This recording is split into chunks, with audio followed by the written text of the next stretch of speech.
구청 앞은 유난히 바람이 세찼다. 내 트렌치코트 자락이 사정없이 흩날렸다. 손에 쥔 초록색 이혼 서류가 바람만큼이나 차갑게 느껴졌다. 지금 내 마음처럼 새 발자국 앞에 서 있는 박지훈. 그는 정장 지퍼를 목 끝까지 올린 채 마치 재수없는 무언가를 떨쳐내려는 듯한 모습이었다. 짐은 다 챙겼어. 그는 나를 보지 않고 길 건너 가로수를 향해 물었다. 응. 나는 이혼 서류를 가방에 쑤셔 넣었다. 네가 신경 쓸 일 아니야. 그럼 다행이고. 그가 지갑에서 카드 2장을 꺼냈다. 이건 위자료야. 1,000만 원 들어있어. 그리고 이건 집카드키.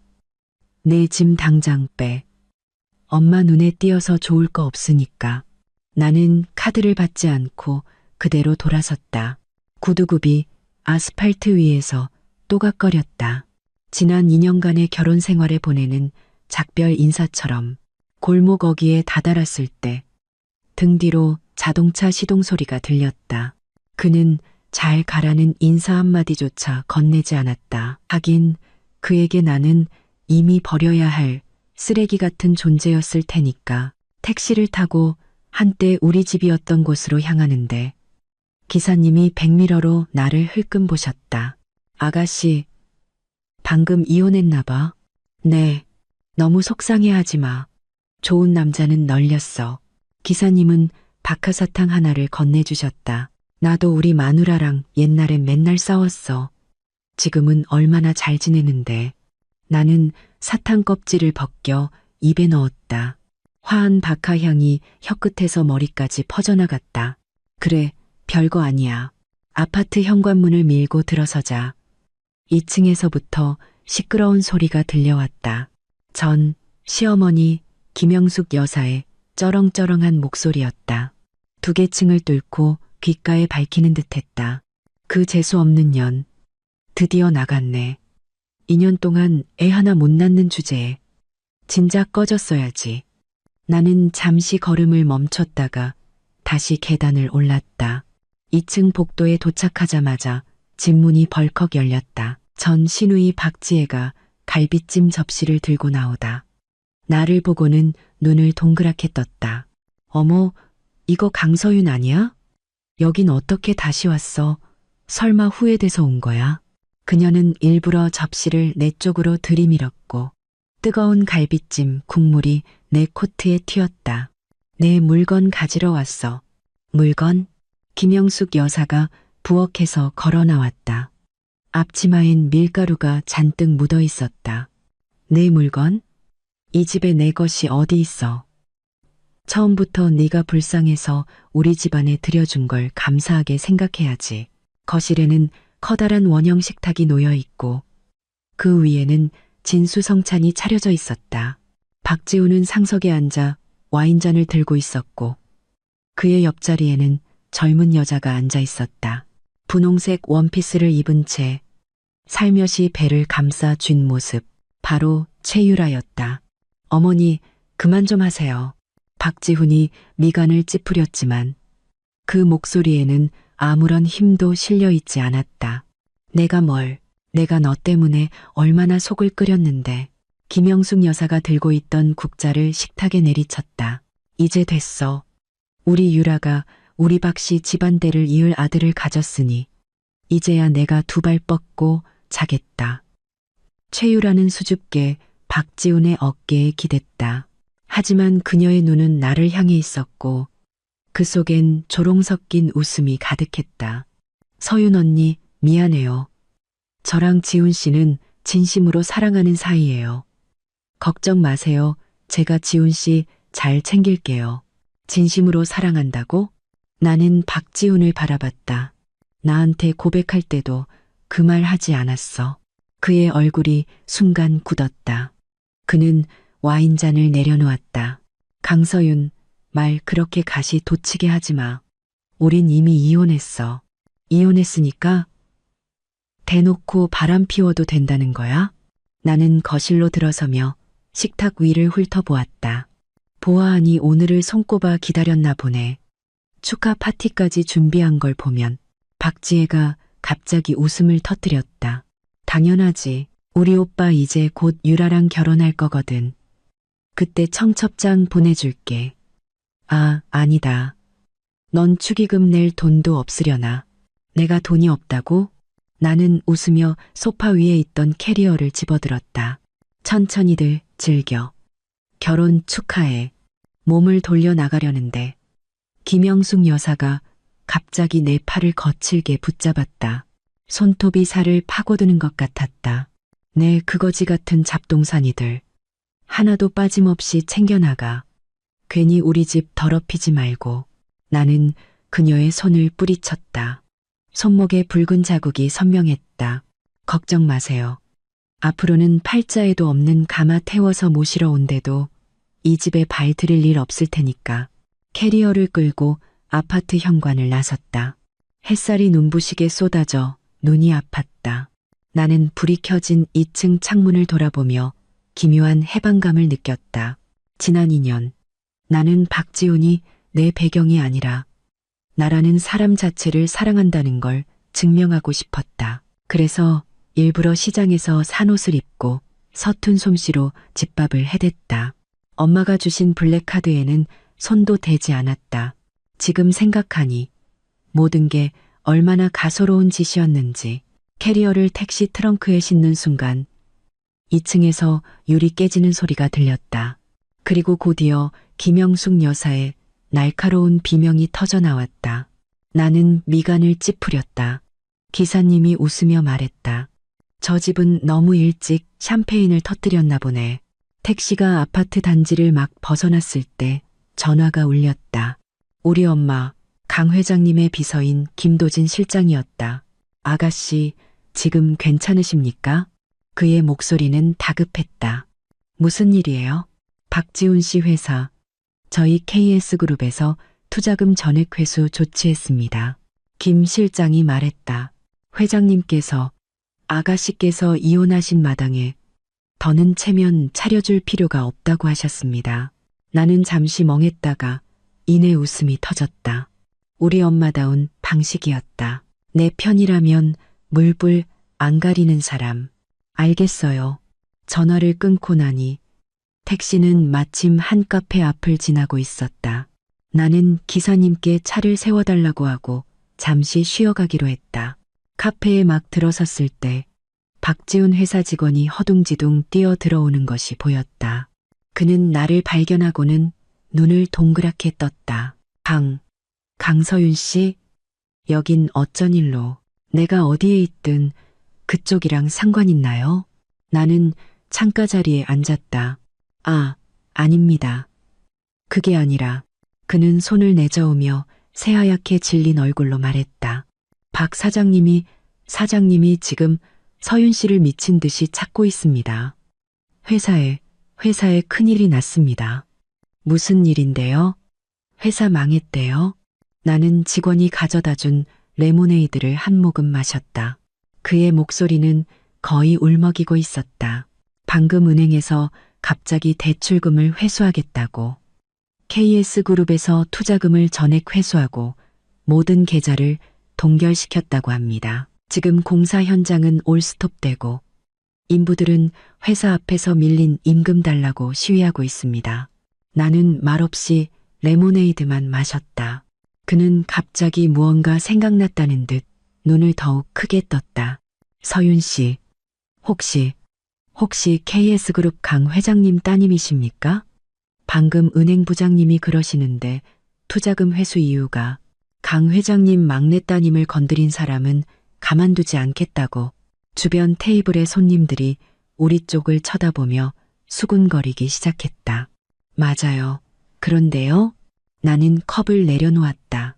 댁의 사장님한테 전해요. 자업자득이라고. 아닙니다. 서윤 씨. 그가 갑자기 내 손을 붙잡았다. 제발 저랑 같이 가주세요. 사장님이 그러셨어요. 서윤 씨만 회장님 마음 돌려주시면 바로 재결합하시겠다고. 재결합. 나는 그의 손을 뿌리쳤다. 그 사람 머리가 어떻게 된 거 아니에요? 그때 박지훈이 카페 안으로 뛰어들어왔다. 헝클어진 머리, 비뚤어진 넥타이, 그는 나를 발견하자 눈에 불이 켜지는 것 같기도 지푸라기라도 잡은 것 같기도 했다. 서윤아, 너 여기 있었구나. 그는 내게 달려와 손을 잡으려 했지만 나는 몸을 피해버렸다. 나랑 같이 가자. 가서 엄마한테 말씀드려. 투자금 회수하지 말라고. 우리 이혼하지 말자. 응. 박지훈, 너 정말 제정신이야? 나는 그를 쳐다봤다. 이제 와서 나한테 매달리는 거야? 아까 너희 집에서 네 엄마랑 동생이 나한테 어떻게 했는지 벌써 잊었어? 그건 걔네가 멋대로 그런 거야. 그는 식은땀을 뻘뻘 흘렸다. 서윤아, 내가 잘못했어. 정말 잘못했어. 제발 한 번만 더 기회를 줘. 딱 한 번만. 기회? 나는 웃었다. 내가 너한테 2년이라는 시간을 줬어. 네가 걷어찬 거잖아. 김영숙 여사와 박지혜, 심지어 최유라까지 그를 뒤따라 들어왔다. 최유라의 얼굴에서는 아까의 수줍음은 온데간데 없고 당혹감만 가득했다. 강서윤, 이 나쁜 년. 네가 꾸민 짓이지. 김영숙 여사가 내게 손가락질하며 소리쳤다. 네가 뭔데 KS그룹을 움직여. 뭔데냐고요? 나는 가방에서 블랙카드를 꺼내 테이블 위에 올렸다. 내가 KS그룹 강지수 회장의 딸이니까요. KS그룹의 유일한 상속녀니까. 지난 2년간 당신들 박씨 집안이 먹고 입고 쓴 모든 것들. 그게 다 어디서 나온 돈인 것 같으세요? 이제 와서 날 버려? 그렇게는 안 되죠. 김영숙 여사와 박지혜의 얼굴이 새하얗게 질렸다. 입을 떡 벌린 채 아무 말도 하지 못했다. 박지우는 마치 뼈가 녹아내린 사람처럼 그 자리에 주저앉았다. 말도 안 돼. 그럴 리가 없어. 최유라가 갑자기 비명을 지르며 내게 달려들려 했지만 직원이 그녀를 막아섰다. 박지훈, 너 나 속였어. 쟤 그냥 돈 없는 고아라며. 네가 감히 날 속여. 카페는 순식간에 아수라장이 되었다. 나는 자리에서 일어나 트렌치코트를 여몄다. 그리고 바닥에 주저앉은 박지훈을 내려다보았다. 기억해둬. 시장에서 산 옷 입고 다닌다고 다 우스운 사람 아니야. 그 말을 남기고 나는 카페를 걸어 나왔다. 햇살이 온몸에 쏟아졌다. 따뜻했다. 김도진 실장의 차가 이미 문 앞에 대기하고 있었다. 그가 차문을 열며 웃었다. 아가씨, 회장님께서 댁으로 모시라고 하셨습니다. 나는 차에 올라탔다. 창밖으로 점점 작아지는 카페를 보며 나는 복수심보다는 모든 것이 끝났다는 안도감을 느꼈다. 지긋지긋했던 연극은 막을 내렸다. 그리고 나의 진짜 인생은 이제 막 시작이었다. 김 실장의 차는 도로 위를 부드럽게 달렸다. 푹신한 가죽 시트는 지난 2년간 박지훈의 집에서 앉았던 딱딱한 식탁 의자와는 비교도 안 될 만큼 편안했다. 창밖의 풍경을 보고 있는데 김 실장이 따뜻한 코코아 한 잔을 건넸다. 아가씨, 회장님께서 먼저 본가로 가시라고 하셨습니다. 아가씨께서 좋아하시는 팥빙수랑 망고 빙수 전부 준비해 놓으셨다고 합니다. 알겠어요. 나는 컵을 받아들었다. 따뜻한 온기가 손끝으로 퍼져나갔다. 박지훈의 집에선 코코아는커녕 제대로 된 커피 한 잔 마셔본 적이 없었다. 김영숙 여사는 항상 말했다. 여자가 그런 쓸데없는 걸 마시는 건 돈 낭비라고. 이제와 생각해보니 그건 돈이 아까워서가 아니라 나라는 인간 자체를 무시했던 거다. 차는 평창동에 있는 본가 골목으로 접어들었다. 저 멀리 우리 엄마 강지수 회장이 문 앞에 서 있는 것이 보였다. 카멜색 캐시미어 코트를 입고 머리를 단정하게 올린 모습. 엄마는 나를 보자 눈을 빛내며 빠르게 다가와 내 손을 잡았다. 우리 딸, 어서 와. 돌아왔으면 됐다. 엄마의 손은 따뜻했고 익숙한 치자꽃 향기가 났다. 나는 코끝이 찡해져 하마터면 눈물을 쏟을 뻔했다. 엄마, 바보 같은 소리. 울긴 왜 울어. 엄마는 내 눈가를 닦아주었다. 그런 집구석 하루라도 빨리 나온 게 복이야. 가자. 엄마가 맛있는 거 해놨어. 본가 거실은 박지훈의 아파트 전체보다도 넓었다. 천장에는 거대한 크리스탈 샹들리에가 눈부시게 빛나고 있었다. 가정부가 팥빙수를 내왔다. 팥과 찹쌀떡이 산처럼 쌓여 있었다. 내가 막 2숟갈쯤 떴을 때 김 실장이 복잡한 표정으로 들어왔다. 회장님, 아가씨, 박지훈 씨가 대문 밖에서 무릎 꿇고 있습니다. 아가씨를 만나기 전에는 절대 가지 않겠다고 합니다. 엄마가 찻잔을 내려놓으며 눈썹을 치켜떴다. 그놈이 아직도 정신을 못 차렸군. 당장 쫓아내. 쫓아내세요. 나는 팥빙수를 떠먹으며 마치 오늘 날씨 좋다는 듯이 무심하게 말했다. 그렇게 말씀드렸는데 막무가내입니다. 대문 앞에서 계속 무릎 꿇고 있으니 동네 사람들이 다 쳐다봅니다. 김 실장이 한숨을 쉬었다. 이러다 소문이라도 나면 회사 이미지에 좋지 않을 것 같습니다. 엄마는 잠시 생각하더니 말했다. 서윤아, 네가 한번 나가보렴. 어떤 인연이든 끝맺음은 확실히 해야 하는 법이다. 나는 고개를 끄덕이고 자리에서 일어나 문으로 향했다. 아니나 다를까 박지훈이 대리석 바닥 위에 무릎을 꿇고 있었다. 정장 바지 무릎 부분은 이미 더러워져 있었다. 헝클어진 머리, 충혈된 눈. 그는 나를 보자마자 지푸라기라도 잡은 듯 무릎으로 기어와 내 바짓가랑이를 붙잡으려 했다. 서윤아, 드디어 나와줬구나. 나는 반걸음 뒤로 물러나 그의 손을 피했다. 할 말만 해. 손대지 말고. 서윤아, 내가 잘못했어. 정말 내가 죽을 죄를 지었어.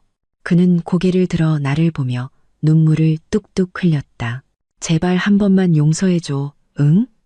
내 어머니께 투자금 회수하지 말라고 좀 전해줘. 나 최유라랑 당장 헤어질게. 우리 재결합하자.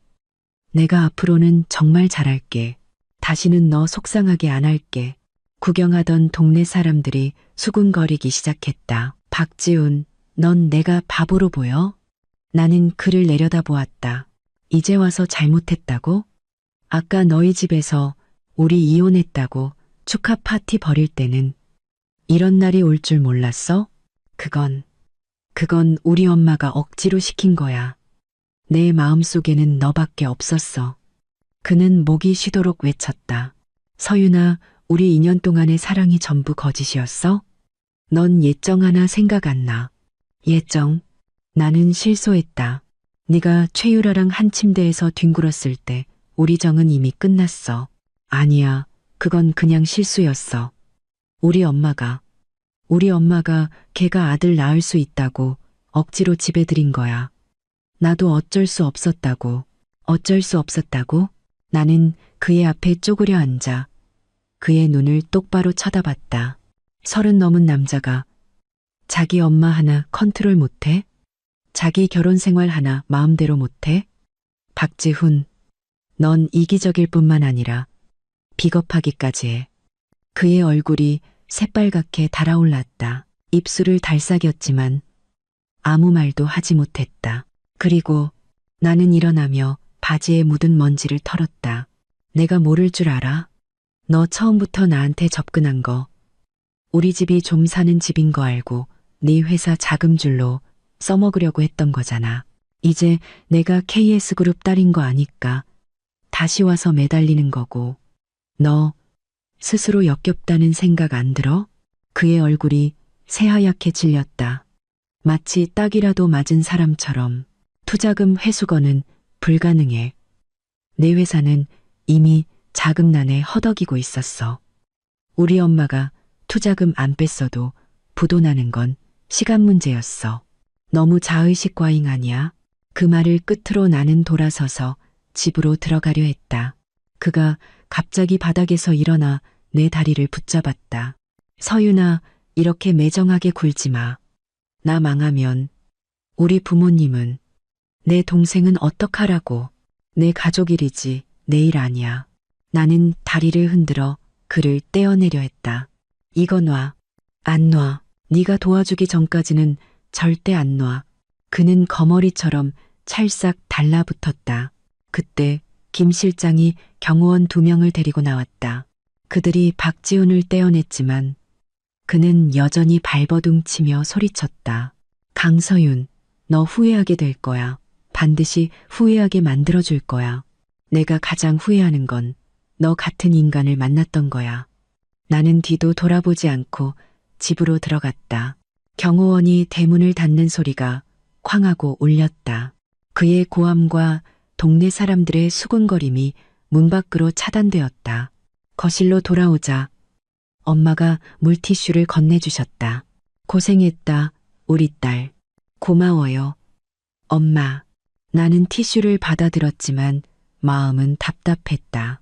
하이티, 엄마는 내 손을 잡았다. 그런 남자는 빨리 정리하는 게 악이야. 걱정 마. 앞으로 엄마가 있으니 아무도 널 함부로 못 건드릴 거야. 그때 김 실장이 휴대폰을 들고 들어왔다. 회장님, 아가씨, 방금 박지훈 씨가 대문 앞에서 소란 피우는 영상이 찍혀서 인터넷에 올라왔습니다. 실시간 검색어 순위에도 올랐습니다. 엄마는 휴대폰을 받아들고 보시더니 이내 웃음을 터뜨렸다. 오히려 잘 됐네. 온 세상 사람들이 그놈의 진짜 모습을 알게 됐으니. 나도 고개를 내밀어 보았다. 유명 건설사 대표, 파산 위기 처하자 전처집 앞에서 무릎 꿇고 재결합 애원이라는 자극적인 제목. 아래에는 박지훈이 무릎 꿇고 있는 사진이 첨부되어 있었고 댓글창은 이미 폭발 직전이었다. 저거 박지훈 아니야? 빚더미에 앉았다는 소문이 있던데 전처한테 재결합하자고? 돈 달라는 소리겠지. 꼴 좋다. 바람 피울 땐 언제고. 나는 휴대폰 화면을 껐다. 한때 사랑이라 믿었던 모든 것이 결국 한 편의 막장 드라마로 끝나버린 것 같아. 헛웃음이 나왔다. 아, 맞다. 엄마, 최유라라는 여자 배경 좀 아세요? 조사해봤지. 엄마가 차를 한 모금 마셨다. 걔네 아버지 작은 건자재 가게 하시는데 빚이 산더미야. 딸 부잣집에 시집 보내서 팔자 한번 고쳐보려던 거겠지. 그리고 걔 임신한 것도 아니야.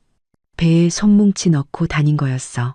나는 조금도 놀라지 않았다. 그들이라면 충분히 그러고도 남을 인간들이었다. 필요하면 제가 처리할까요? 김 실장이 조용히 물었다. 아니요. 나는 고개를 저었다. 그냥 두세요. 자기들끼리 물고 뜯게. 엄마는 나를 대견하다는 듯 바라보았다. 그래, 내 딸이라면 그 정도 배포는 있어야지. 저녁 식사 때 엄마는 나에게 회사 일을 배워보는 게 어떻겠냐고 하셨다. 기획팀 대리 직급부터 시작해서 차근차근 경영을 배우라는 것이었다. 엄마도 이제 나이가 있으니 언젠가는 이 회사를 내게 물려줘야지. 미리 배워두면 좋지 않겠니? 좋아요. 나는 고개를 끄덕였다. 나도 이제 무언가에 몰두하고 싶었다. 지난 2년간 박지훈의 아내로 살면서 진짜 내 모습을 거의 잊고 있었다. 이제는 강서윤으로 KS그룹 강지수 회장의 딸로 다시 태어날 시간이었다. 식사를 마치고 발코니에서 바람을 쐬는데 모르는 번호로 전화가 왔다. 망설이다 받았는데 김영숙 여사의 목소리였다. 강서윤, 이 나쁜 년. 그녀의 목소리는 유리 긁는 소리처럼 날카로웠다. 네가 내 아들 인생을 망쳐놨어. 내가 가만두지 않을 거야. 하실 말씀 있으면 직접 찾아오시죠. 전화로 소리만 지르지 마시고요. 나는 차갑게 대꾸했다. 너 기다려. 내가 지금 당장 찾아갈 테니까. 나는 그대로 전화를 끊고 번호를 차단했다. 그런 사람과 말을 섞는 것 자체가 시간 낭비였다. 방으로 돌아가려는데 엄마가 문 앞에 서 계셨다. 손에는 쇼를 들고 계셨다. 밤바람 차다. 이거 걸쳐. 고마워요, 엄마. 엄마는 내게 쇼를 둘러주시며 한숨을 쉬셨다. 서윤아, 앞으로 살다 보면 별의별 사람을 다 만날 거다. 착한 건 좋지만 약해지지는 마라. 강해야 할 땐 누구보다 강해야 해. 나는 고개를 끄덕이며 엄마의 말을 가슴에 새겼다. 그래, 앞으로 내 인생은 길다.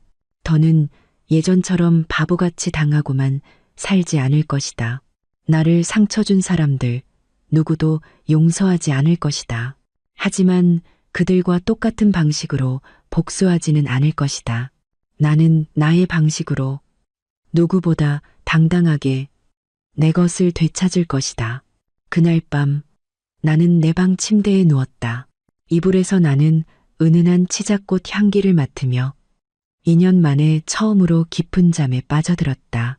다음 날 아침 김 실장은 박지훈이 어젯밤 우리 집 앞에서 밤늦게까지 무릎 꿇고 있다가 김영숙 여사와 박지혜에게 끌려갔다고 보고했다. 돌아가는 길에도 세 사람이 길거리에서 고성을 지르며 싸우는 바람에 온 동네의 구경거리가 되었다고 했다. 정말 대단한 가족이네요. 나는 우유를 마시며 말했다. 이 막장 드라마가 어디까지 갈지 점점 더 흥미진진해졌다. KS그룹 회장실은 건물의 가장 높은 층에 있었다. 통유리창 너머로 서울 시내의 절반이 내려다 보였다. 엄마는 나를 김 실장에게 맡기며 업무를 잘 가르치라고 지시했다. 오늘부터 넌 김 실장님 비서 업무를 겸하면서 기획팀 대리로 일하게 될 거야. 기초부터 제대로 배워. 네, 알겠습니다. 나는 김 실장이 건네는 사원증을 받아들었다. 가슴이 조금씩 뛰기 시작했다. 이곳이야말로 내가 있어야 할 곳이었다. 김 실장은 나를 데리고 각 부서를 돌며 인사를 시켰다. 직원들은 모두 예의 바르게 인사했지만 그들의 눈에는 호기심이 가득했다. 하지만 누구도 내게 사적인 질문을 하지는 않았다. 아가씨, 걱정 마십시오. 회장님께서 미리 언지를 주셔서 다들 조심할 겁니다. 그냥 강대리라고 불러주세요. 지금은 아가씨가 아니라 신입사원이니까요. 오전 내내 정신없이 일하고 잠시 앉아 물을 마시려는데 김 실장의 휴대폰이 울렸다. 전화를 끄는 그는 웃음을 참으며 말했다. 강 대리님, 1층 로비에 구경거리가 생겼습니다. 무슨 일인데요? 최유라 씨가 와서 소란을 피우고 있습니다. 박지훈 씨에게 사기당했다며 정신적 피해 보상금을 내놓으라고 합니다. 타이밍 한번 기가 막히네요. 나는 눈썹을 치켜떴다. 한번 내려가 볼까요? 가보죠. 나는 자리에서 일어났다. 이 드라마의 클라이맥스는 직접 봐야 했다. 엘리베이터가 1층에 도착하자마자 최유라의 날카로운 목소리가 들렸다. 박지훈, 이 사기꾼아. 내 회사 곧 상장한다며. 이제 와서 파산하면 나는 어떡하라고. 로비에는 이미 많은 사람들이 모여 구경하고 있었다. 박지훈은 그 중앙에 서서 얼굴이 시뻘개져 있었다. 김영숙 여사와 박지혜도 함께였다. 모녀는 최유라를 향해 삿대질을 하고 있었다. 이런 상스러운 년, 네가 감히 어디 와서 돈을 달라고 해. 우리가 너한테 손해배상 청구 안 한 것만도 다행인 줄 알아. 김영숙 여사가 허리에 손을 얹고 소리쳤다. 침이 최유라의 얼굴에 다 튀었다. 제가 뭘 어쨌는데요. 최유라는 얼굴을 닦으며 보란듯이 배를 앞으로 내밀었다. 제 뱃속에는 되게 귀한 손주가 있다고요. 이제 와서 나 몰라라 하겠다? 어림도 없지. 손주는 무슨. 박지혜가 눈을 흘겼다. 그게 우리 오빠 애인 줄 어떻게 알아? 어디서 굴러먹던 노매 씨인지 누가 아냐고. 뭐, 너 말 다 했어? 최유라가 펄쩍 뛰었다. 박지훈, 네가 말해봐. 이해, 네 맞아. 아니야. 박지훈은 그들 사이에 끼어 얼굴이 하얗게 질린 채 아무 말도 하지 못했다. 왜 말을 못해? 최유라가 냉소했다. 겁나? 똑똑히 들어, 박지훈. 오늘 나한테 정신적 피해보상금으로 5억을 주든가 아니면 당장 혼인신고를 하든가 둘 중 하나 선택해. 안 그러면 내가 네 회사, 네 집 매일 찾아가서 아주 끝장을 볼 줄 알아. 5억? 너 지금 우리 보고 죽으라는 소리냐? 김영숙 여사가 발을 동동 굴렀다. 우리 지금 5천만 원도 없어. 돈이 없어? 최유라의 눈이 박지훈의 명품 시계를 훑었다. 어제까지만 해도 번쩍이는 거 차고 다니던 사람이 돈이 없다고? 누구를 바보로 알아? 그거 빌린 거야. 박지혜가 얼떨결에 내뱉고는 황급히 입을 막았다. 주변에서 웃음소리가 터져 나왔다.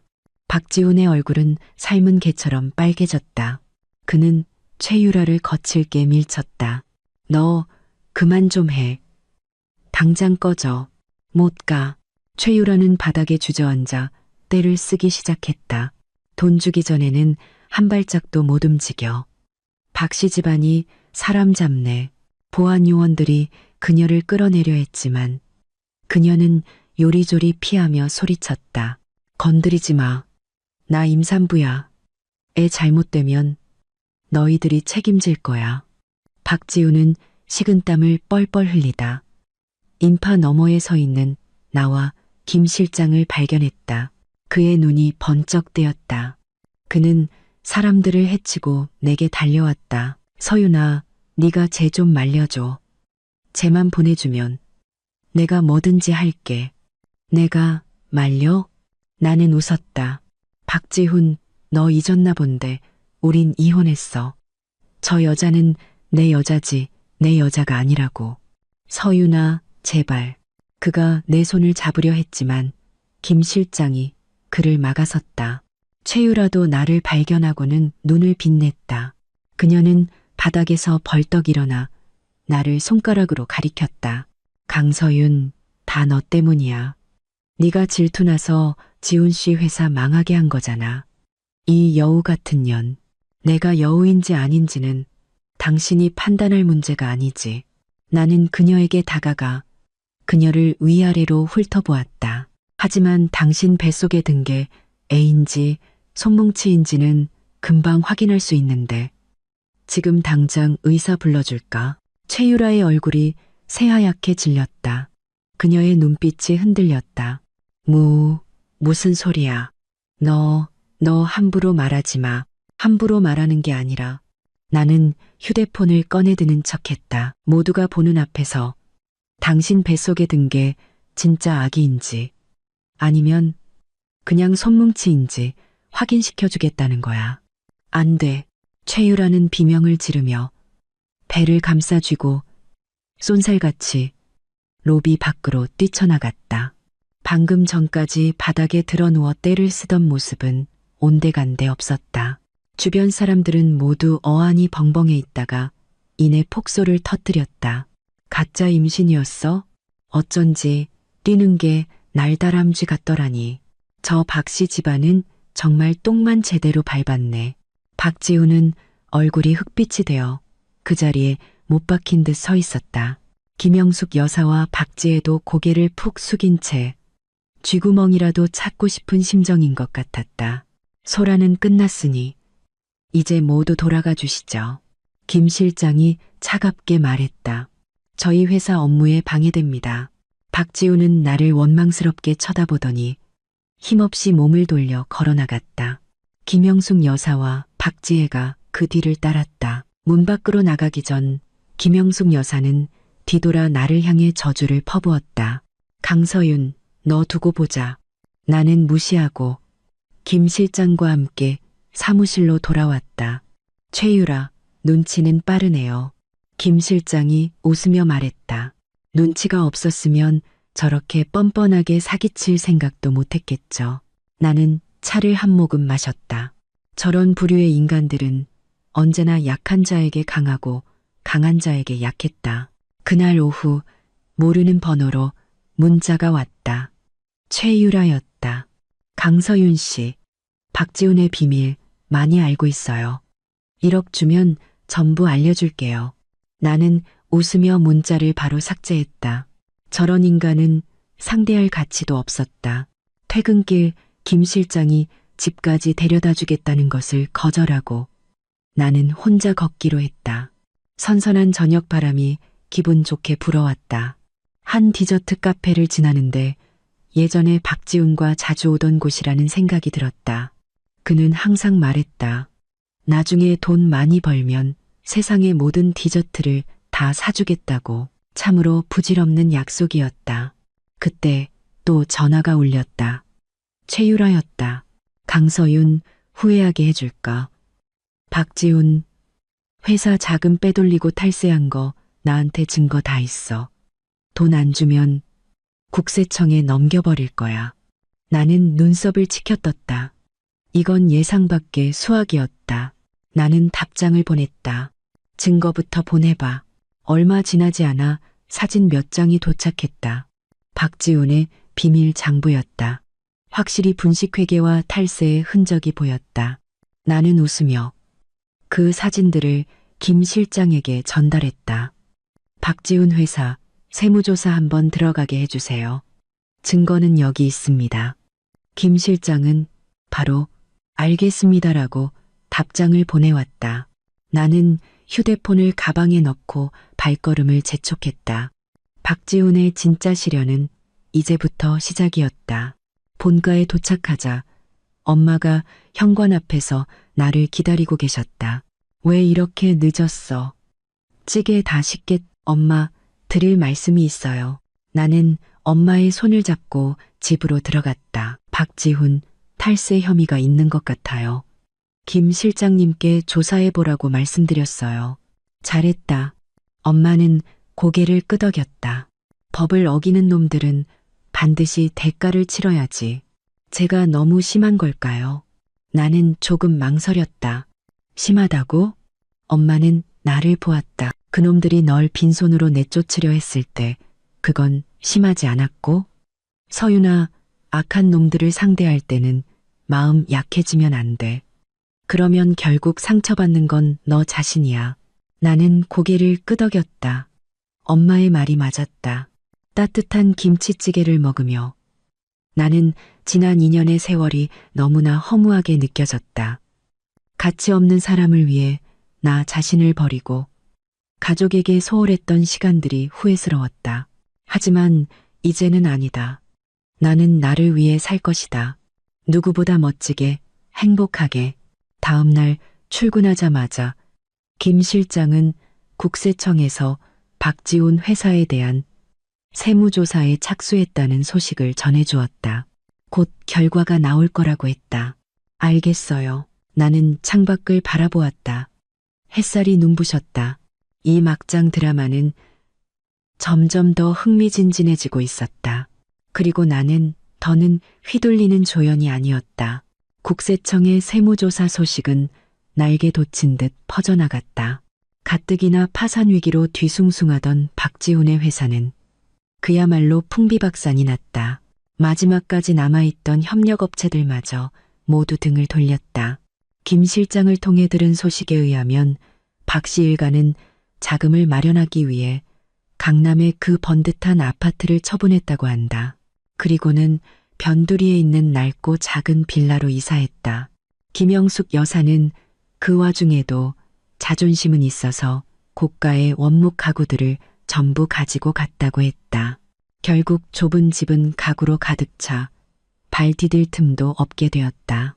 어느 날 점심시간 나는 회사 근처 백화점에서 커피를 사서 나오다가 2층 명품관 앞에서 박지혜를 마주쳤다. 그녀는 한 중고 명품 매장 앞에서 직원과 실랑이를 벌이고 있었다. 이 가방 저번 달에 200만 원 주고 산 거라고요. 근데 어떻게 300만 원밖에 못 줘요? 이게 날강도지. 뭐예요? 박지혜는 명품 가방을 든 채 얼굴이 새빨개져 있었다. 손님, 직원은 눈을 흘겼다. 가방 모서리 다 달았잖아요. 300만 원도 많이 쳐드린 겁니다. 팔기 싫으시면 그냥 가세요. 저 바빠요. 뭐? 당신 지금 무슨 태도야? 나는 커피를 마시며 그 광경을 구경했다. 그녀는 나를 발견하고는 눈을 부라렸다.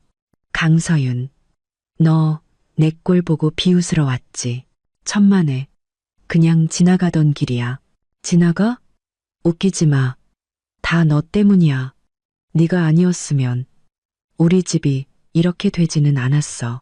그녀는 내게 달려들어 커피를 뺏으려 했지만 나는 가볍게 몸을 피했다. 이렇게 된 건 너희들이 자초한 거지. 나는 그녀의 목 늘어난 티셔츠를 훑어보았다. 그 많던 명품 옷들은 다 어디 가고? 그 말에 박지혜의 얼굴이 더 빨개졌다. 내가 입기 싫어서 안 입는 거야. 이게 더 편해. 그래? 그럼 그 가방은 왜 팔려고 하는데? 그녀는 말문이 막힌 듯 한참을 씩씩거리더니 소리쳤다. 네가 무슨 상관이야? 그녀는 직원을 한번 쏘아보고는 가방을 든 채 휙 돌아서 가버렸다. 그 뒷모습은 초라하기 짝이 없었다. 백화점을 나와 회사로 돌아가는데 길가 채소 가게 앞에서 김영숙 여사를 보았다. 그녀는 단돈 500원을 깎기 위해 상인과 한참을 실랑이하고 있었다. 헝클어진 머리, 초점 없는 눈. 예전에 화려했던 모습은 온데간데 없었다. 그녀는 나를 발견하고는 화들짝 놀라며 자리를 피했다. 그 비틀거리는 걸음걸이가 마치 술에 취한 사람 같았다. 나는 그 뒷모습을 보며 아무런 감정도 느끼지 못했다. 과거에 그녀가 내게 알도 못 낳는 암탉이라며 손가락질했을 때 그녀는 이런 날이 올 거라고는 상상도 못했을 것이다. 그날 저녁 집에 돌아오니 엄마가 서류 봉투 하나를 건네주셨다. 박지훈 회사 탈세 혐의 조사 결과 보고서야. 국세청에서 정식으로 입건했대. 곧 검찰로 송치될 거야. 나는 서류를 훑어보았다. 탈세액만 무려 5억 원이 넘었다. 배짱 한번 두둑하네. 욕심이 과하면 탈이 나는 법이지. 엄마가 한숨을 쉬셨다. 그때 김 실장이 급하게 들어왔다. 회장님, 아가씨. 방금 박지훈 씨가 회사 앞에서 검찰에 연행됐습니다. 김영숙 씨와 박지혜 씨가 옆에서 울고불고 난리를 쳐서 기자들까지 몰렸습니다. 알았어요. 엄마가 찻잔을 내려놓았다. 홍보팀에 연락해서 회사 이미지에 문제없도록 잘 처리하라고 해요. 네, 알겠습니다. 김 실장이 나가고 엄마는 나를 보았다. 서윤아, 이쯤에서 그만하는 게 좋겠다. 더 끌어봤자 우리만 속 좁은 사람 돼. 나는 고개를 끄덕였다. 엄마의 말이 맞았다. 하지만 나는 알고 있었다. 이건 시작에 불과하다는 것을. 탈세 혐의가 명백한 이상 박지훈은 실형을 피하지 못할 것이다. 박씨 집안의 불행은 이제부터가 진짜 시작이었다. 예상대로 며칠 뒤 박지훈이 구속되었다는 소식이 들려왔다. 김영숙 여사는 아들의 변호사 비용을 마련하기 위해 그 낡은 빌라마저 팔아치웠다고 했다. 그리고 모녀는 박지혜가 예전에 살던 옥탑방으로 거처를 옮겼다. 엘리베이터도 없는 낡은 건물 꼭대기. 여름에는 찜통이나 다름없는 곳이었다.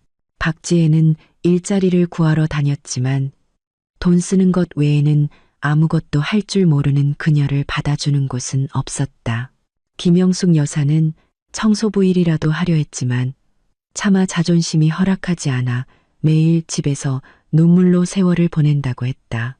어느 날 밤 나는 야근을 마치고 김 실장의 차를 타고 귀가하고 있었다. 박지혜가 사는 동네를 지날 때 나는 김영숙 여사가 건물 뒤 쓰레기장에서 무언가를 뒤지고 있는 것을 보았다. 손에는 폐지를 담은 자루가 들려 있었다. 김 실장은 못 본 척 지나치려 했지만 나는 차를 세워달라고 했다. 아가씨, 위험합니다. 그가 걱정스럽게 말했다. 괜찮아요. 나는 지갑에서 5만 원짜리 몇 장을 꺼내 차에서 내렸다. 그리고 김영숙 여사에게 다가가 돈을 건넸다. 이거 받으세요. 그녀는 나를 보고 마치 귀신이라도 본 듯 소스라치게 놀랐다. 네, 네가 왜 여기에? 동정하는 거야? 필요 없어. 동정 아니에요. 나는 돈을 옆에 있는 쓰레기통 위에 올려두었다. 박지훈 씨 변호사 비용에 보태 쓰세요. 한때나마 가족이었던 정으로 드리는 겁니다. 나는 그대로 돌아서서 차에 올라탔다. 등 뒤에서 그녀가 외치는 소리가 들렸다. 강서윤, 너 가식 떨지 마. 그 돈 없어도 내 아들은 내가 꺼내. 나는 그녀를 무시했다. 그 돈은 그녀를 위한 것이 아니었다. 내가 허비했던 지난 2년의 세월에 대한 나 스스로에게 보내는 위로였다. 이제 우리는 정말로 아무 관계도 아니었다. 박지훈의 재판 결과가 나온 날은 날씨가 유난히 맑았다. 징역 3년. 길지는 않지만 그 안에서 자신을 돌아보기에는 충분한 시간이었다. 김영숙 여사는 아들 면회를 다녀온 뒤로 충격을 받아 그대로 몸져 누웠다고 한다. 박지혜는 어쩔 수 없이 한식당에서 서빙 일을 시작했다. 매일 접시를 나르고 설거지를 하며 고된 하루를 보낸다고 했다. 한편 나는 김 실장의 도움으로 회사 업무에 빠르게 적응해 나갔다. 엄마는 내게 작은 자회사 몇 개를 맡기셨고 나는 비록 서툴렀지만 최선을 다해 회사를 운영했다. 어느 날 오후 내가 회의를 하고 있을 때 안내 데스크에서 전화가 왔다. 박지혜가 1층 로비에서 나를 만나게 해달라며 행패를 부리고 있다는 것이었다. 기다리라고 하세요. 나는 전화를 끊고 회의를 계속했다. 회의가 끝난 것은 1시간 뒤였다. 1층으로 내려가 보니 박지혜가 로비 소파에 앉아 있었다. 헝클어진 머리, 기름때 묻은 옷. 예전에 그 오만했던 모습은 온데간데 없었다. 나를 보자 그녀는 벌떡 일어났다. 강서윤, 드디어 내려왔네. 할 말만 해. 나 바빠. 나는 그녀 앞에 섰다. 우리 엄마가 아프셔. 병원비가 필요한데 돈 좀 빌려줄 수 있을까? 그녀는 고개를 숙인 채 모기만 한 목소리로 말했다. 돈? 나는 웃었다. 저번에 줬던 돈은 어떻게 하고? 그건 엄마가 버렸어.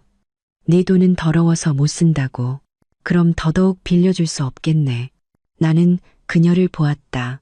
내 엄마가 내 돈은 싫다는데 내가 억지로 쥐어줄 수는 없잖아.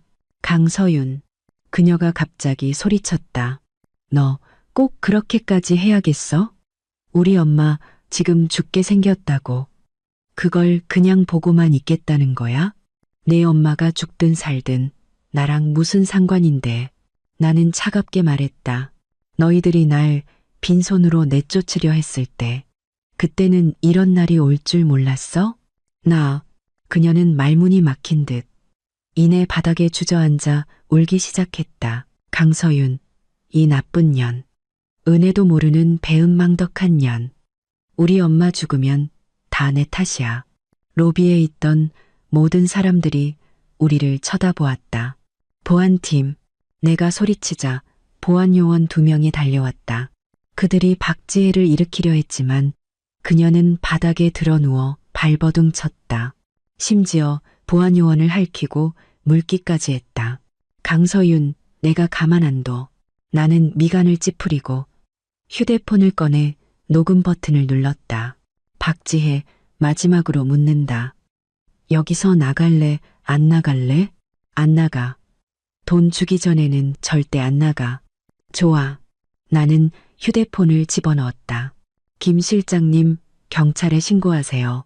김 실장은 고개를 끄덕이고 바로 112에 전화를 걸었다. 경찰에 신고한다는 말에 박지혜는 바닥에서 벌떡 일어났다. 네가 감히 경찰에 신고를 해? 내가 내 전 시누이라고. 전 시누이라도 남의 회사 와서 행패 부릴 수는 없지. 계속 소란 피우면 공갈 협박죄로 고소할 거야. 박지혜의 얼굴이 새하얗게 질렸다. 아마도 감옥에 있는 오빠의 모습이 떠올랐을 것이다. 그녀는 나를 저주스럽게 쏘아보고는 휙 돌아서서 도망치듯 뛰어나갔다. 사무실로 돌아오자 김 실장이 물었다. 아가씨, 정말 저대로 괜찮으시겠습니까? 괜찮아요. 나는 고개를 저었다. 자기가 선택한 길이야. 자기가 책임져야지. 며칠 뒤 예전 지인을 통해 김영숙 여사가 병원비를 내지 못해 병원에서 쫓겨났다는 소식을 들었다. 박지혜는 어쩔 수 없이 엄마를 옥탑방으로 다시 모셔와 서툰 솜씨로 간병하고 있다고 했다. 나는 그 소식을 듣고 아무런 감정도 느끼지 못했다. 그 무렵 나는 한 디자인 회사의 대표인 한서준이라는 사람을 알게 되었다. 우리는 한 프로젝트를 통해 만났는데 그는 차분하고 배려심 깊은 사람이었다. 어느 날 밤 내가 야근을 마치고 회사 로비를 나서는데 그가 나를 기다리고 있었다. 그는 따뜻한 은이버섯 수프가 든 보온병을 내밀며 웃었다. 지나가다 보니 아직 사무실 불이 켜져 있길래 기다렸습니다. 나는 보온병을 받아들었다. 따뜻했다. 그는 나를 집까지 바래다 주었고 우리는 차 안에서 이런저런 이야기를 나누었다. 그는 참 다정한 사람이었다. 그와 함께 있으면 마음이 편안해졌다. 그가 내게 주말에 함께 식사하자고 했을 때 나는 망설이지 않고 좋다고 대답했다. 어쩌면 나도 새로운 시작을 할 준비가 된 것일지도 모른다. 과거의 아픔은 이제 정말로 과거의 일일 뿐이었다.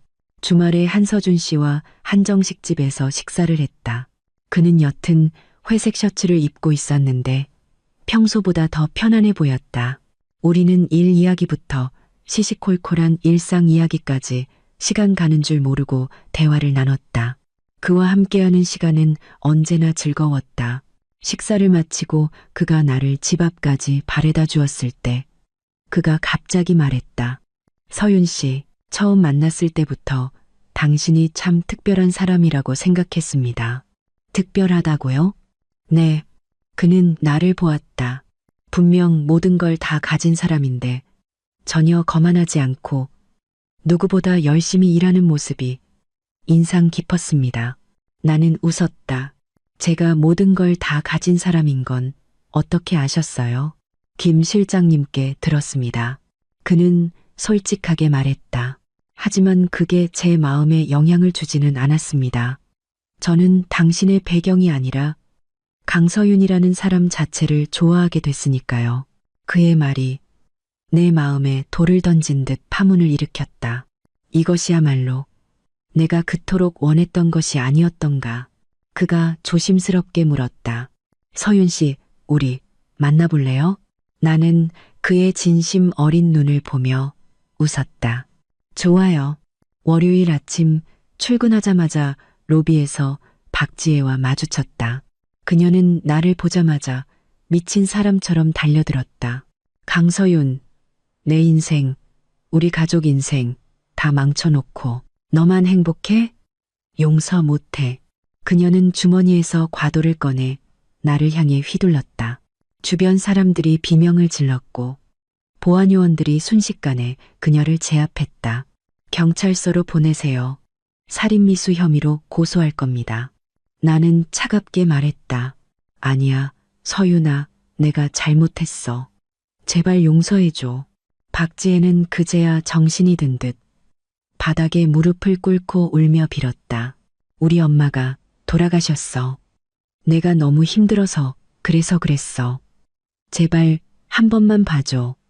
나는 그녀를 내려다보았다. 그녀의 눈물에 마음이 조금 흔들렸다. 나는 지갑에서 수표 한 장을 꺼내 그녀 앞에 던졌다. 이걸로 장례 치르고 다시는 내 눈앞에 나타나지 마. 박지혜는 수표를 집어들고 고맙다는 말도 없이 도망치듯 사라졌다. 아가씨, 너무 마음이 약하십니다. 김 실장이 한숨을 쉬었다. 마음이 약한 게 아니라 저런 인간 때문에 내 시간을 낭비하고 싶지 않은 것뿐이에요. 그날 오후 엄마는 내게 디자이너 교류회에 가보라고 하셨다. 한서준 씨도 참석하니 함께 가서 사람들을 만나보라고 하셨다. 교류회에서 한 원로 디자이너가 우리를 보고 말했다. 한 대표 옆에 계신 분이랑 정말 잘 어울리네. 한서준 씨의 얼굴이 빨개졌고 나도 조금 쑥스러웠다. 교류회가 끝나고 돌아오는 차 안에서 그가 말했다. 서윤 씨, 당신과 함께 있으면 정말 행복합니다. 저도요. 내 심장이 빠르게 뛰었다. 그럼 그가 잠시 망설이더니 말했다. 우리 결혼할래요? 나는 그의 진지한 눈을 보며 눈물을 글썽였다. 그리고 웃으며 대답했다. 네, 좋아요. 차창 밖으로 가로등 불빛이 별처럼 쏟아지고 있었다. 나의 새로운 인생이 그렇게 다시 시작되고 있었다. 한서준 씨와 결혼한 후 나의 삶은 안정되고 평화로워졌다. 그는 언제나 내 곁에서 든든한 버팀목이 되어 주었다. 어느 날 저녁 영화를 보고 나오는데 주차장에서 주차 요원으로 일하고 있는 김영숙 여사를 보았다. 그녀는 깡마른 몸에 허름한 유니폼을 입고 있었다. 나를 보고는 황급히 고개를 숙였다. 한서준 씨가 내 손을 잡았다. 신경 쓰지 마. 나는 고개를 끄덕였다. 그녀의 삶이 어떻게 되었든 더는 나와 상관없는 일이었다. 얼마 뒤 박지혜가 절도죄로 경찰에 붙잡혔다는 소식을 들었다. 아기 분유와 기저귀를 훔치다 걸렸다고 했다. 알고 보니 그녀는 오빠의 대를 잇겠다며 대리모를 통해 아이를 얻으려 했다고 한다. 하지만 대리모는 돈만 받고 사라졌고 그녀는 빚더미에 앉게 되었다. 나는 그 소식을 듣고 500만 원을 보내주었다. 이것이 내가 그녀에게 베푸는 마지막 동정이었다. 그 후로 박씨 집안 사람들의 소식은 더 이상 듣지 못했다. 그들은 내 인생에서 완전히 사라졌다. 나는 회사 일에 더욱 집중했고 우리 회사는 해외 시장까지 진출하며 승승장구했다. 한서준 씨의 디자인 회사도 업계 최고가 되었다.